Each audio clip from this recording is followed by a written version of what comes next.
We've all been watching the ping pong game of electric vehicles. Are they becoming more advantageous, less advantageous?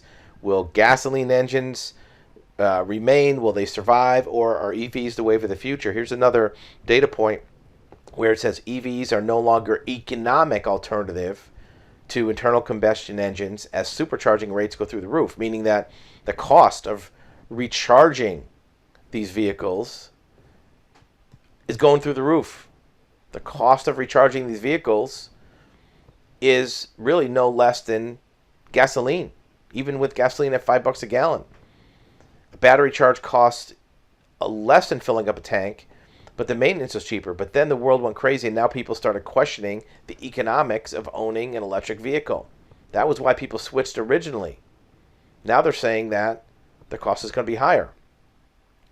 Whether or not you believe or support the idea of electric vehicles, there's a lot of forces and pressure behind transition from gasoline to electric vehicles. We all know that. There's government incentives. There's legislation that's making it more difficult to own a gasoline engine.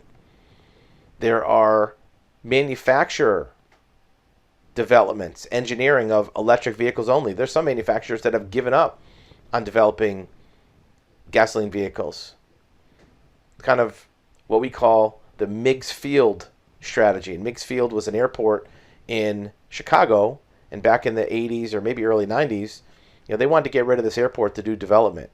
And the forces that wanted to keep the airport going fought back for many, many years. And finally, one night, in the middle of the night, 2 o'clock in the morning, the Chicago government went in with bulldozers and just scraped up the runway and destroyed the airport in a way that you couldn't rebuild it. And that's similar to what's happening with gasoline vehicles. They're destroying the marketplace so that even if gasoline vehicle demand exists, you're not going to be able to get any. You're making laws that make it impossible. Some states are making it impossible to build new gasoline fuel stations, gas stations.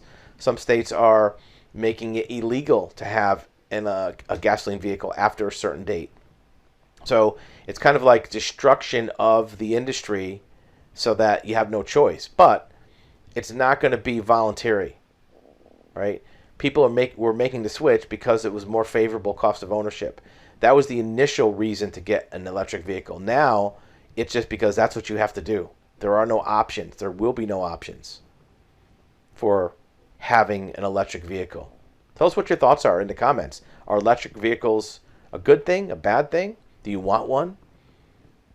Are they here to stay? What do you think the reasons are that there's a push for electric vehicles? What's behind it? Is it economics? Is it governmental? Is it market demand? Love to hear what you think.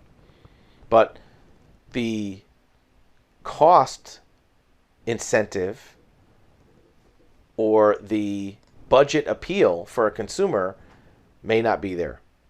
Even with gas costing $5 or $6 a gallon, which some people say that's why they want to jack up their fuel prices so that more people look at EVs. Because even with the prices that high, this article came out the middle of May 2022. When this was coming out, gas prices had jumped again. Most parts of the country are $5. So that would make electric vehicles more appealing.